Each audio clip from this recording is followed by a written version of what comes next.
জামাত শিবির টোকাই করছে, যারা টোকাইগিরি করছে দেখতেই মনে হয় বাচ্চা ছেলে পেলে, সুতরাং তাদের কোনো ভিত্তি নাই এগুলা। এবং এখন এটা হবে, কারণ এখন থানায় পুলিশ নাই।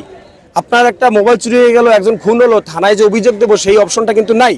সেনাবাহিনী ভাইরা থানাগুলো কন্ট্রোলে নিচ্ছে বা নিতেছে, কিন্তু তাদের সেনাবাহিনীর কাজ তো এটা না। সেনাবাহিনীর কাজ তো দেশ রক্ষা করা, থানা রক্ষা করা না।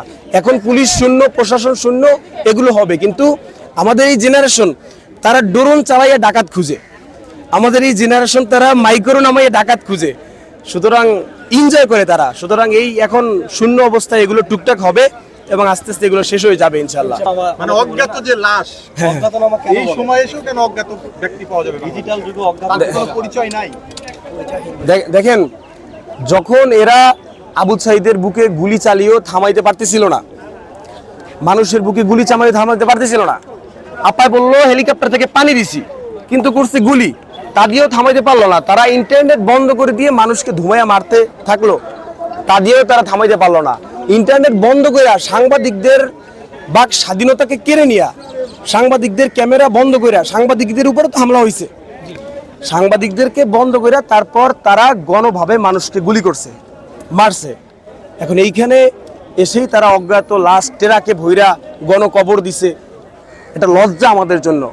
সব কিছু করছে কিন্তু থাকতে পারে নাই, সব কিছু করছে, একটা ভিডিও বার্তা দিয়ে যাইতে পারে নাই আমি বঙ্গবন্ধুর কন্যা, আমি দেশ থেকে চলে গেলাম, আবার ফিরে আসবো, আবার দেখা হবে টুডে, আবার টুডে টুমরো দেখা হবে, সেটাও সে বলতে পারে নাই।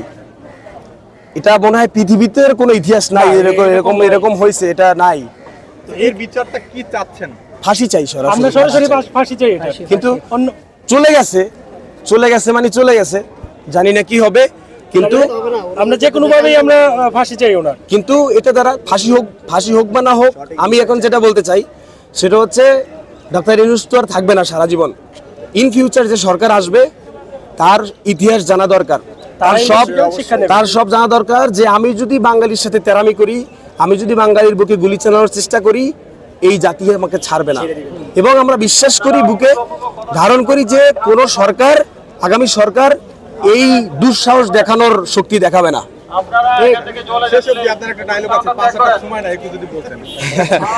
পাঁচাটার সুযোগ নাই, অনেকদিন ধরে দেই না যৌক্তিক দরবারে বসে, কারণ চিচি হাঁচি না, লজ্জায় বাঁচি না, তার সেই স্লোগান দিয়ে হচ্ছে আমাকে পালাই থাকতে হয়েছে। বনে জঙ্গলে গিয়ে ছাত্রলীগের 150 পোলাপান এসে আমার বাসার সামনে মিছিল করেছে। আমার বাবাকে আমি আমার ফ্যামিলি কোনো দল করি না, যদি কোনো ফুটেজ দেখাতে পারে জামাতের, বিএনপির, আওয়ামী লীগের গিয়ে মিছিল মিটিং করছি, বাঙালি যা বলবে তাই মাথা পেতে নিব। কোনো, আমার বাবা একজন শিক্ষা প্রতিষ্ঠান প্রধান, দাঁড়িয়ে আছে, টুপি আছে, সাদা পাঞ্জাবি পরে, কোনো দল করি না, বুকে হাত দিয়ে বলছি কোনো দল করি না। সেখানে আমাকে না পেয়ে আমার বাবাকে থানায় নিছে, থানায় নিয়ে জামাত শিবির ট্যাগ লাগানোর চেষ্টা করছে, বল প্রয়োগ করছে। আমার বাবা বলে আমি কোনো দল করি না, তারপরেও আমার বাবাকে বলছে যে আপনি যে জামাত করেন এটার স্টোরি আছে। এরপর আসলে দুঃখজনক কিছুই থাকতে পারে না, কিন্তু সেই সিচুয়েশনে নিজের ফ্যামিলিকে রেখেও পাঁচাটা সুযোগ নাই। ভয়ে চালিয়ে গেছি, কণ্ঠ চালিয়ে গেছি, ম্যাচটা খেলছি ডু অর ডাই, বাঁচলে গাজী মরলে শহীদ। ম্যাচটা খেলছি জাস্ট সুপার ওভারে, যে যদি জিতবো না হলে চলে যাব, ব্যাস। যদি জিতি বাঙালির হয়ে জিতবো, ওইরকমই ম্যাচটা খেলছি ডু অর ডাই। সুতরাং বাংলার মানুষ বেইমানি করে নাই, সেনাবাহিনী বেইমানি করে নাই। শুরু থেকে তাদের সেনাবাহিনী থেকে আমাকে মেইল আসছে যে ভাই সেনাবাহিনীর 50% আপনাদের পক্ষে, কিন্তু মন খুলে বলতে পারতেছে না। সেনাবাহিনীর ওই ফুটেজ আপনারা দেখছেন যে এত বুলেট, সে বলছে যে আমি আমার ভাইয়ের বুকে কিভাবে চালাবো।